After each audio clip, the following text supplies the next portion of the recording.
Muy buenos días a todos y todas, especialmente a los miembros integrantes de la mesa principal y de forma muy especial a los colegas abogados y amigos que nos acompañan en este momento.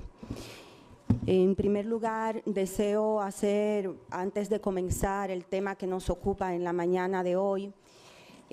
hacer un reconocimiento a los integrantes de la Suprema Corte de Justicia por haber tomado la decisión, la iniciativa de integrarse de forma activa al proceso de capacitación continua que vienen agotando los jueces desde hace ya varios años en el orden inferior, jueces de corte y jueces de paz y todo lo que hay entre uno y otro. De modo que enhorabuena por la iniciativa y muchos éxitos en este nuevo proyecto.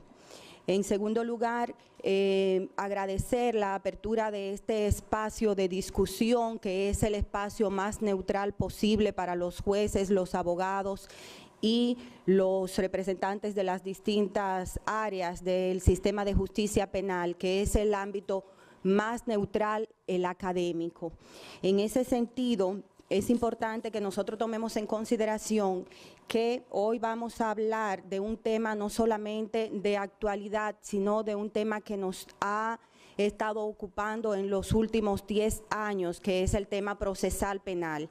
A mi juicio es en el ámbito procesal penal donde se han generado las discusiones más interesantes, pues ella ha motivado inclusive el impulso del desarrollo doctrinario en República Dominicana, y para eso basta revisar la bibliografía de los últimos 10 años, donde observamos un aumento rico de lo que es la doctrina y sobre todo el enriquecimiento que a esta materia ha dado la jurisprudencia y las distintas resoluciones que fueron aprobadas por la Suprema Corte de Justicia con el concurso de los jueces para regular aquellas materias que estaban de forma abierta en el código y que había la obligación y la necesidad de esclarecerla un poco, trabajo que hemos realizado en conjunto todos los que estamos en el día de hoy aquí y que aparecen en gran medida incorporado en la reforma o modificación que se ha hecho finalmente en este año al Código Procesal Penal. Vamos a entrar inmediatamente en lo que nos ocupa, que es el tema de los principios. Todos los que saben, han compartido conmigo en algún momento, en algún escenario, la experiencia del Código Procesal Penal, saben que siempre he señalado que la parte menos novedosa del Código Procesal Penal era la parte de los principios, puesto que ya estos principios lo teníamos de una forma u otra incorporado en el ordenamiento jurídico nacional, tanto por las disposiciones constitucionales como por las disposiciones de algunos tratados internacionales sobre derechos fundamentales que habían sido suscritos por República Dominicana. Sin embargo, el hecho de que sea la parte menos novedosa no implica una disminución en su importancia, sobre todo porque debemos considerar que, como dice Pablo Freire, palabras construyen realidades, de modo que explicitar en el Código Procesal Penal este conjunto de principios que ya formaban parte de nuestro ordenamiento jurídico hace que los consideremos como una norma fuerte de aplicación inmediata, fuera de toda duda. Hay algunas cuestiones que es importante que tomemos en consideración antes de proceder a explicar cuáles son las modificaciones, en virtud de que son muy pocas, que se pueden explicar de forma muy rápida, en materia de principios. Unas consideraciones con relación a la reforma y modificación en sentido general. Lo primero ya lo señalaba la magistrada Miriam Germán en su intervención. Hay, a mi juicio, y veo que es compartida por la magistrada Miriam, y sé que a ella y a mí se sumarán muchísimos de los juristas que se encuentran presentes en esta sala, una ausencia de evaluación de los aciertos y desaciertos de la implementación del Código Procesal Penal, una ausencia de análisis de cuál ha sido el impacto de la nueva normativa procesal penal, cuál ha sido el nivel nivel de aplicación real de la nueva norma procesal penal, cuál es la eficacia de las instituciones que hemos estado efectivamente aplicando y qué efecto ha tenido esto en la sociedad dominicana. Por otro lado, me parece que también ha habido una ausencia de armonización y coherencia en el ordenamiento jurídico con relación a las diferentes reformas. Si bien se han incorporado algunas cuestiones que se responden a las necesidades detectadas por los jueces y los actores en la práctica, también hay una divergencia con relación a la finalidad de la norma per se, que aparece sobre todo cuando analizamos la norma en su conjunto como integrante del ordenamiento jurídico. Cada texto, cada artículo integrante de un ordenamiento jurídico que es el Código Procesal Penal, y el Código Procesal Penal como parte de un ordenamiento jurídico que es el ordenamiento jurídico dominicano. Hay también una especie de antinomia respecto a la relación existente entre el proceso penal y el aumento de la delincuencia. O sea, hemos asumido sin cuestionar efectivamente y sin hacer las investigaciones del lugar, que la sola aplicación, promulgación del Código Procesal Penal ha redundado o ha tenido como efecto un aumento en la criminalidad violenta en la sociedad dominicana, sin examinar la incidencia de otros factores que influyen en la producción del ilícito penal y en la naturaleza de los ilícitos penales que se presentan en una sociedad determinada. Está también el tema del papel de los medios de comunicación, que veo que también nos acompañan en el día de hoy, en la difusión de la norma procesal penal y el papel que han jugado los jueces en el juzgamiento, procesamiento de los ilícitos de los cuales han sido apoderados. De modo que la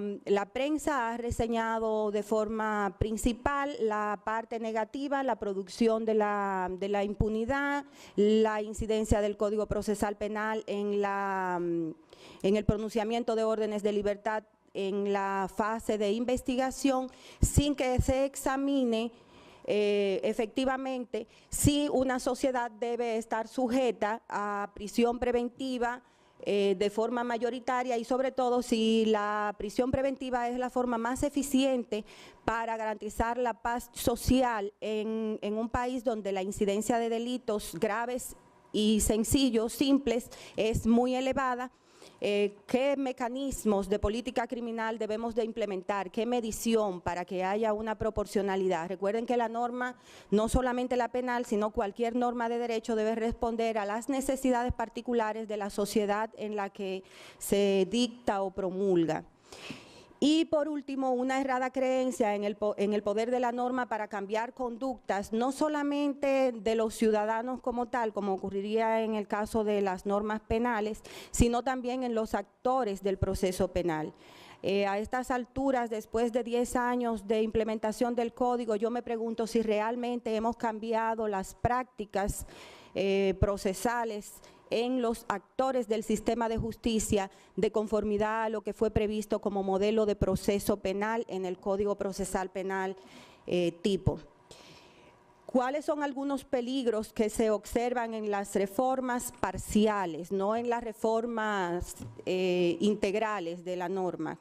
Recuerden que estamos en presencia de una reforma parcial, se han modificado algunos artículos del Código Procesal Penal. Como señalaba la magistrada Miriam, hay una fragmentación de la coherencia de la norma. Ese es un riesgo que corremos cuando nos abocamos a modificar una norma que está concebida dentro de un modelo de proceso penal, modificamos algunos artículos y no los armonizamos con el conjunto de artículos que se relacionan, y en esto juega un papel muy importante el tema de los principios. La dificultad en la visión de conjunto de las normas, las nuevas, las anteriores y la vigencia de ambas. Hay un conjunto de normas que están vigentes en el Código Procesal Penal y un conjunto de normas que entran en vigencia con la nueva. Y también la coherencia sistémica que ya le explicaba, y por último el tema de las reformas en base al populismo penal, que ya todos nosotros nos encontramos familiarizados con el concepto esgrimido esencialmente por Zaffaroni. Bueno, entonces, ¿qué hemos hecho para fundamentar esta reforma? Si vemos en la ley 1015, el mismo instrumento te da la clave para determinar cuáles han sido las motivaciones del legislador al momento de abocarse a una reforma. En la exposición de motivos de la ley 1015 observamos que el legislador dice que el Código Procesal Penal es un instrumento de política criminal. Y luego dice que como instrumento de política criminal debe garantizar la persecución del delito. Es importante que hagamos una especie de paréntesis para recordar que el Código Procesal Penal, al tiempo de ser un mecanismo de materialización de la norma penal, del derecho subjetivo penal, es una norma que pretende poner límites al poder punitivo del Estado, de modo que la finalidad esencial de un Código Procesal Penal nunca será garantizar la persecución del delito, sino garantizar que esa persecución se haga dentro de los términos de idoneidad, de respeto a los derechos fundamentales de todos aquellos que intervienen en el proceso, víctima, imputado, jueces, fiscales y demás auxiliares de la justicia que tienen que realizar un trabajo para que el derecho penal y procesal penal sea eficiente. Por otro lado, vemos que también dice el legislador que el fin es contribuir a erradicar una cultura de impunidad y operar cambios en las prácticas. De ahí que es fácil concluir que el legislador está poniendo una fe, como le señalaba anteriormente, quizás excesiva en el poder de la norma para modificar conductas, sin atender que para los cambios de conducta se necesitan muchísimas condiciones, entre ellas recursos materiales y una estructura idónea que permita la independencia de todos los órganos que hagan efectiva la norma penal y procesal penal. De modo que la reforma de un sistema normativo per se no producirá grandes cambios si no se dota de la estructura necesaria para que los cambios se den. Dentro de ellos juega un papel muy importante la capacitación de los actores, que es, a mi juicio, y es un criterio muy particular, la parte que ha sido más fortalecida desde el inicio de la reforma. Entonces, ¿cuáles son las reformas que vamos a abordar? Los principios reformados, las novedades en la acción civil y penal, los sistemas alternativos al proceso, criterio de oportunidad, la conciliación y la mediación, reglas de suspensión condicional del procedimiento y las reformas respecto a las competencias. Respecto a la reforma de los principios aparecen dos modificaciones esenciales, una que tiene que ver con el principio de igualdad y otra con el principio que aparecía ya en el código anterior, los derechos de las víctimas. Ustedes recordarán que estuvimos trabajando en ese sentido durante más de 4 años con el comisionado de reforma, apoyo y modernización de la justicia, un proyecto de ley para ser presentado de defensa a víctima que tenía una visión integral de lo que es el sistema de defensa a víctima, sobre todo porque la parte más olvidada en la difusión y en la implementación del Código Procesal Penal era justamente una de las partes más novedosas, que era el sistema de defensa a los derechos de las víctimas en el proceso penal. Todo esto se rescataba en una normativa que se preparó con un cuerpo multidisciplinario, pero que finalmente no ha prosperado en el Congreso y que para alegría nuestra aparecen algunos de los principios y de los derechos recogidos dentro de la modificación que se ha realizado en la norma. Es importante que nosotros tomemos en cuenta que el tema de los principios tiene dos aristas esenciales. Una tendencia de las normas hoy en día a incluir dentro de su parte inicial un conjunto de principios que nos sirven de guía, de norte, de orientación. ¿En qué? En la interpretación y aplicación de los demás textos de esa misma norma, con la finalidad de darle un sentido común a la norma, un sentido de integridad. Y por otro lado, la tendencia de los jueces a resolver los casos, sobre todo los casos difíciles de Robert Alexy, en base a los principios. Curiosamente, primero surge la teoría de los casos difíciles, surge en la jurisprudencia, luego se traslada a la norma y ahora se baja o nuevamente a los tribunales, pero ahora a los tribunales inferiores, porque en un primer momento se concebía la idea de la aplicación de los principios para los tribunales superiores y esencialmente a los tribunales de orden constitucional. De forma expresa aparecen entonces modificados el principio a la igualdad y los derechos de la víctima, pero hay otros derechos que no voy a abundar en ellos ni voy a dar detalles porque alguno de mis compañeros lo tratará más adelante, como son el principio o derecho a la intimidad y el derecho a la libertad al modificar las reglas tanto del arresto como de la interceptación de la comunicación telefónica, el secreto de las comunicaciones y el tema de del registro y el respeto al domicilio. En cuanto a la igualdad, se agregan algunos conceptos, por ejemplo, el Código Nuevo, la nueva reforma en el artículo 2 modifica el artículo 11 para sustituir el concepto de raza por etnia y color. Ustedes saben que el concepto de raza es atribuido a la especie animal no racional. De modo que aunque lo hemos estado utilizando de forma ordinaria en la legislación, y les decía que las palabras, citando a Freire, construyen realidades, hoy en día el concepto de raza ha sido abandonado para asumirlo como etnia y como color, porque hay personas, como el caso de los dominicanos, que no estamos en ninguna etnia, nosotros somos dominicanos y tampoco tenemos color. Si ustedes ven las cédulas dominicanas, tenemos ahí de todo, aquí hay desde rubios con ojos azules hasta personas negras con rasgos africanos, entonces nosotros tenemos de todo, ¿verdad? Entonces, nosotros tenemos nuestro propio color y nuestra propia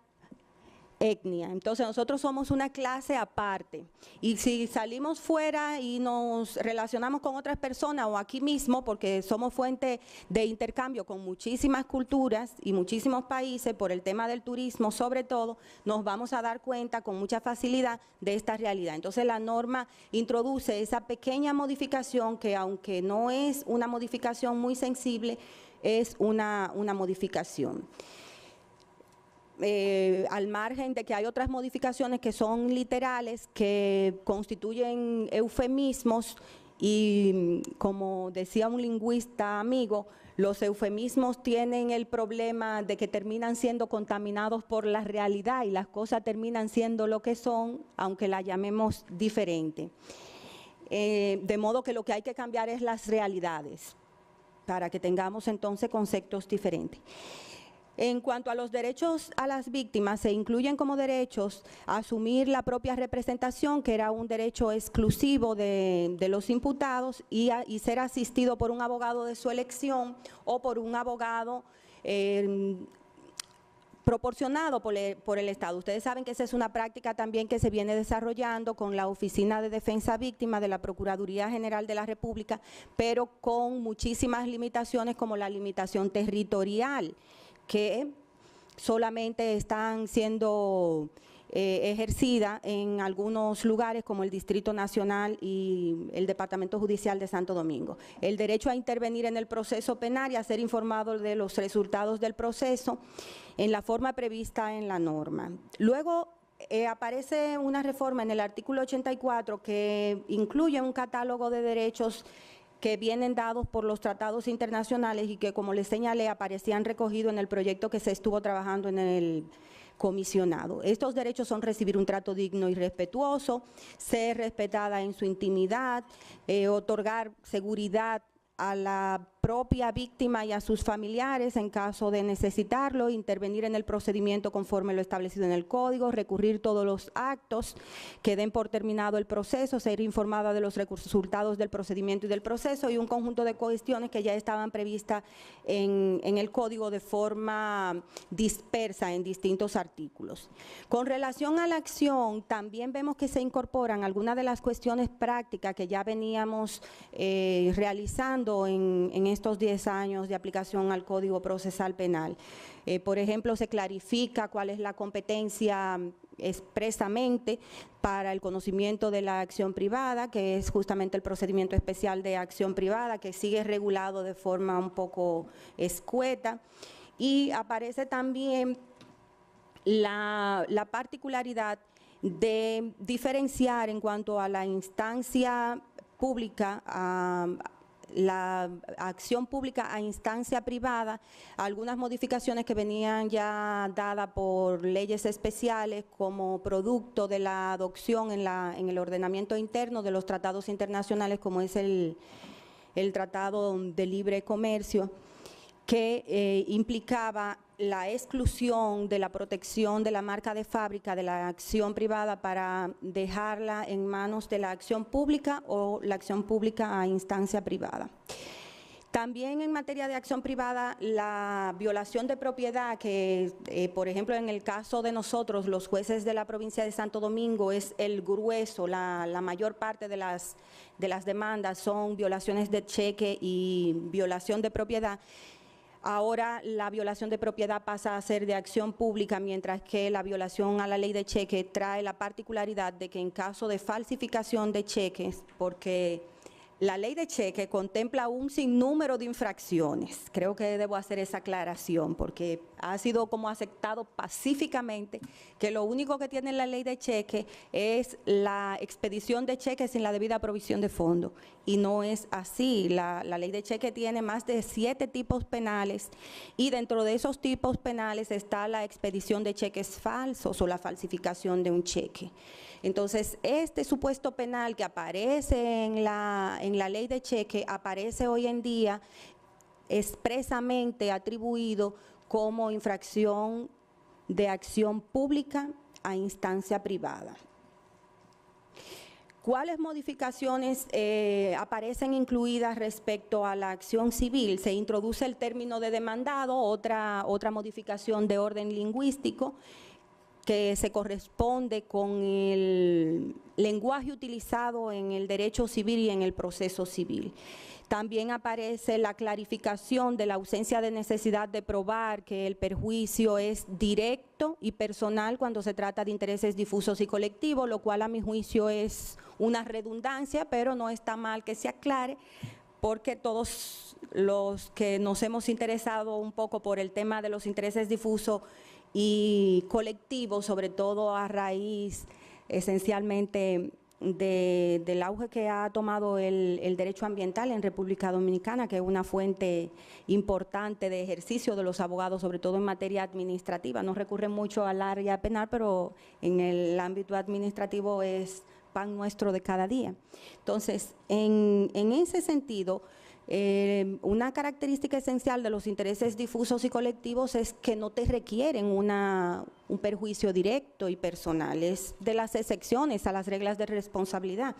que aparecen y se debe a su propia naturaleza. Y en la nueva norma se clarifica esa situación. Y el fondo general, que todavía no está en funcionamiento, pasa del Procurador General de la República al Consejo del Ministerio Público para su administración. Ese es el fondo que se crea para resarcir los daños en caso de insolvencia y me imagino, aunque no lo he leído en ninguna parte, pero me lo imagino como una consecuencia lógica de la estructura del código, también de ahí debe salir el dinero para indemnizar a los ciudadanos que son procesados penalmente y que finalmente se determina que ha habido algún tipo de responsabilidad en el perjuicio que ellos han sufrido por el proceso penal de los actores del sistema de justicia penal. Con relación a las situaciones alternas o a los procesos alternos al proceso penal, vemos que se modifica de forma sensible el tema del criterio de oportunidad, que incluye supuestos en los cuales se presume una afectación grave del interés público, lo cual es muy importante, y esta es una reforma interesantísima porque la jurisprudencia de los tribunales inferiores no se había unificado con relación a este tema, a diferencia de lo que había pasado con los otros temas que hemos señalado. Entonces, ¿qué hizo el Código Procesal Penal en esta reforma? ¿Qué hizo el legislador? Establece algunos presupuestos en los cuales hay que presumir que hay una afectación grave del orden público. ¿Cuáles son esos supuestos? Cuando se afecta la salud pública, cuando se afecta la integridad de la familia. Esto es muy importante en una sociedad machista, donde las diferencias de género permean mucho la interpretación de la norma, establecer que la integridad de la familia, es un supuesto grave de alteración al orden público, es de suma importancia. Cuando la pena imponible supera 3 años de privación de libertad y cuando se haya cometido por un funcionario público en el ejercicio del cargo o en ocasión de este. Con relación a la conciliación, que es uno de los temas que a mí más me gusta, y la conciliación y la mediación, y que siguen sin obtener un desarrollo significativo en la ley, pero que ustedes recordarán que la resolución 1029 reguló no fue porque yo trabajé en ella, porque luego me van a decir, la magistrada dijo eso porque está ahí en la comisión que trabajó la resolución. No, no es eso, sino que esa comisión se abocó a revisar todo lo que había en el país y todo lo que había en América Latina y en algunos lugares de Europa donde la justicia restaurativa ha cobrado mucha importancia como mecanismo de resolución de conflictos jurídico-penales inclusive, y se procedió a seleccionar las mejores prácticas para hacer realmente eficiente la conciliación y la mediación. Entonces, a pesar de que se modifican estos textos, la modificación no es tan sensible, solamente cambia el concepto de el presupuesto para la conciliación de perdón condicional de la pena por el que aparecía antes, que era la suspensión condicional del procedimiento, que a su vez es una forma, si no de terminar el conflicto jurídico penal, sí de atenuarlo, porque en caso de cumplimiento de las medidas quedaría evidentemente zanjado el conflicto penal. Y la otra limitación es que limita su admisibilidad, y eso va de la mano con lo que decía anteriormente con relación a la afectación del interés público. La limita en los casos de niños, niñas y adolescentes a petición expresa de la víctima o su representante legal. Aunque es un avance que a mí no me satisface por cuestiones sociológicas.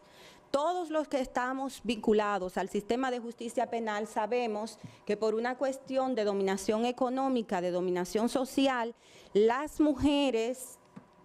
desisten de la acción penal cuando se trata de violencia de género o violencia intrafamiliar. Entonces, supeditar la conciliación a la petición de las partes equivale a decir que se permite, porque es lo que ocurre día a día. O sea, la incidencia de desistimiento es demasiado elevada, de modo que los efectos que esa reforma va a tener en la práctica van a ser muy mínimos en la protección de la familia y en la protección de la integridad de los niños, niñas y adolescentes, y en la protección de la integridad de la mujer víctima de violencia. Bueno, y en relación a la mediación, también se ve una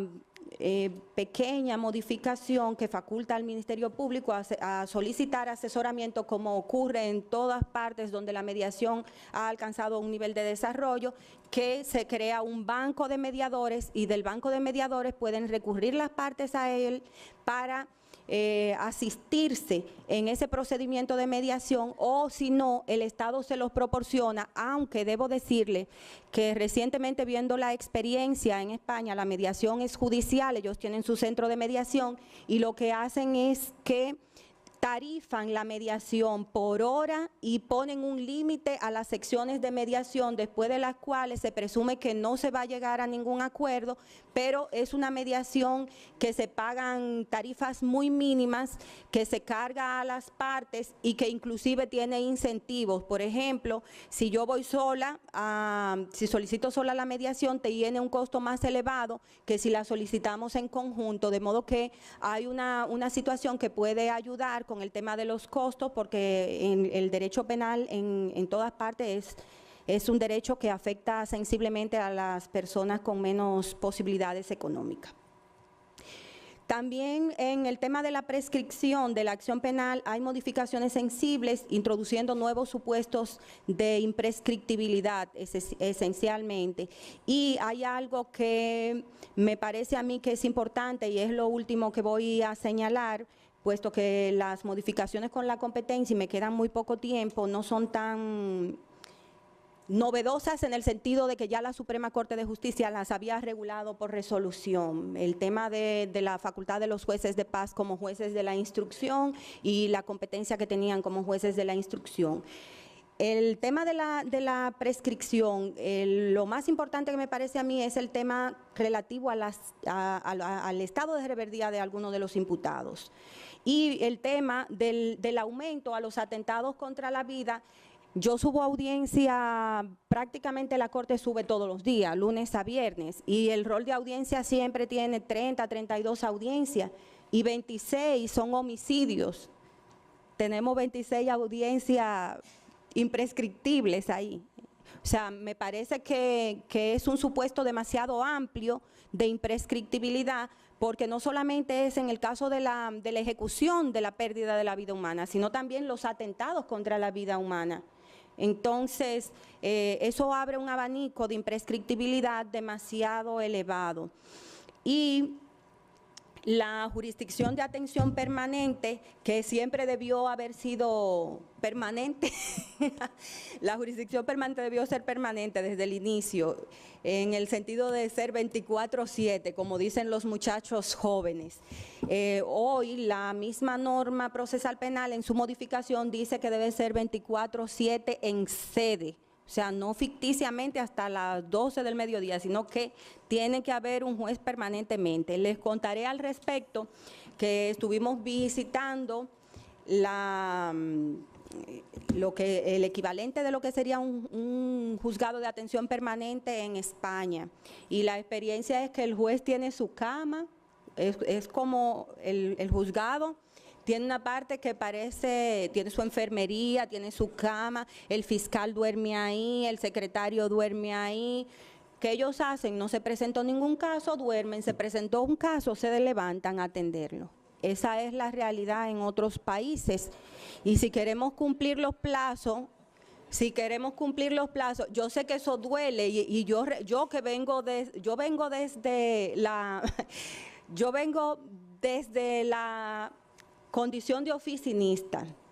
y en una época en que se rifaba el trabajo para trabajar los sábados, porque había muchos procesos en la Corte, y yo trabajaba en la Corte Penal del Distrito Nacional, entonces se rifaban los sábados, y yo siempre me los sacaba.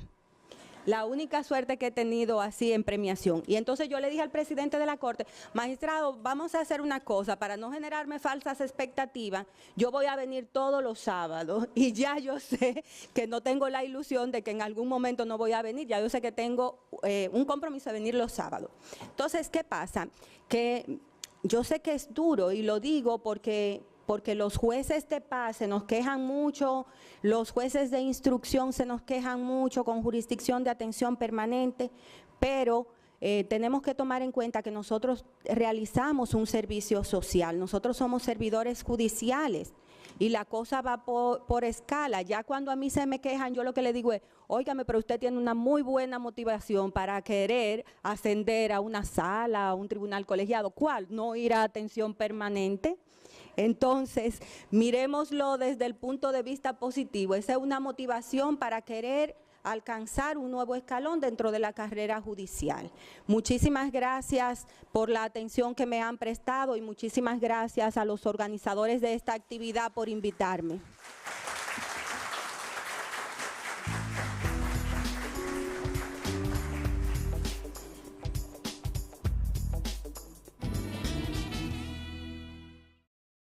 el ordenamiento jurídico nacional, tanto por las disposiciones constitucionales como por las disposiciones de algunos tratados internacionales sobre derechos fundamentales que habían sido suscritos por República Dominicana. Sin embargo, el hecho de que sea la parte menos novedosa no implica una disminución en su importancia, sobre todo porque debemos considerar que, como dice Pablo Freire, palabras construyen realidades, de modo que explicitar en el Código Procesal Penal este conjunto de principios que ya formaban parte de nuestro ordenamiento jurídico hace que los consideremos como una norma fuerte de aplicación inmediata, fuera de toda duda. Hay algunas cuestiones que es importante que tomemos en consideración antes de proceder a explicar cuáles son las modificaciones, en virtud de que son muy pocas, que se pueden explicar de forma muy rápida, en materia de principios. Unas consideraciones con relación a la...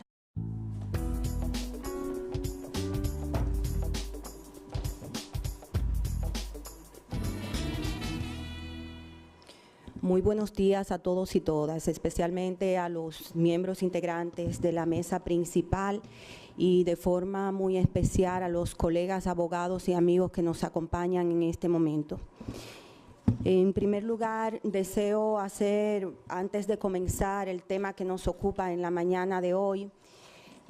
hacer un reconocimiento a los integrantes de la Suprema Corte de Justicia por haber tomado la decisión, la iniciativa de integrarse de forma activa al proceso de capacitación continua que vienen agotando los jueces desde hace ya varios años en el orden inferior, jueces de corte y jueces de paz y todo lo que hay entre uno y otro. De modo que enhorabuena por la iniciativa y muchos éxitos en este nuevo proyecto.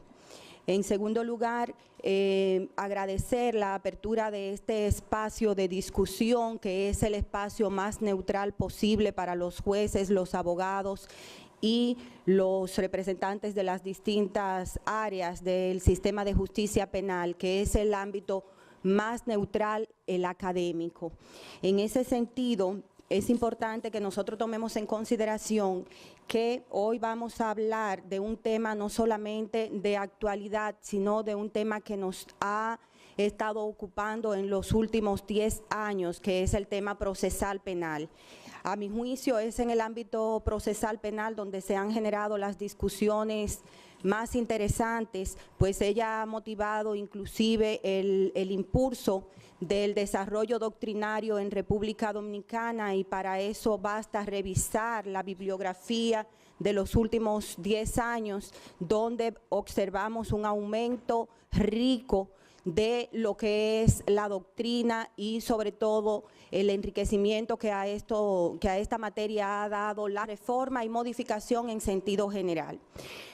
Lo primero ya lo señalaba la magistrada Miriam Germán en su intervención. Hay, a mi juicio, y veo que es compartida por la magistrada Miriam, y sé que a ella y a mí se sumarán muchísimos de los juristas que se encuentran presentes en esta sala, una ausencia de evaluación de los aciertos y desaciertos de la implementación del Código Procesal Penal, una ausencia de análisis de cuál ha sido el impacto de la nueva normativa procesal penal, cuál ha sido el nivel de aplicación real de la nueva norma procesal penal, cuál es la eficacia de las instituciones que hemos estado efectivamente aplicando y qué efecto ha tenido esto en la sociedad dominicana. Por otro lado, me parece que también ha habido una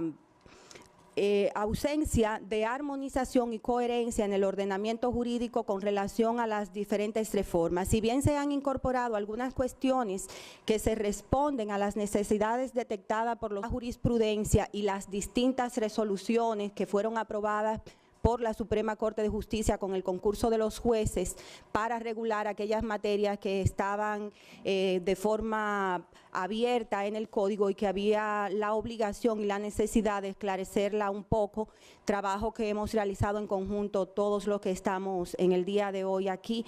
y que aparecen en gran medida incorporado en la reforma o modificación que se ha hecho finalmente en este año al Código Procesal Penal. Vamos a entrar inmediatamente en lo que nos ocupa, que es el tema de los principios. Todos los que saben, han compartido conmigo en algún momento, en algún escenario, la experiencia del Código Procesal Penal, saben que siempre he señalado que la parte menos novedosa del Código Procesal Penal era la parte de los principios, puesto que ya estos principios lo teníamos de una forma u otra incorporado en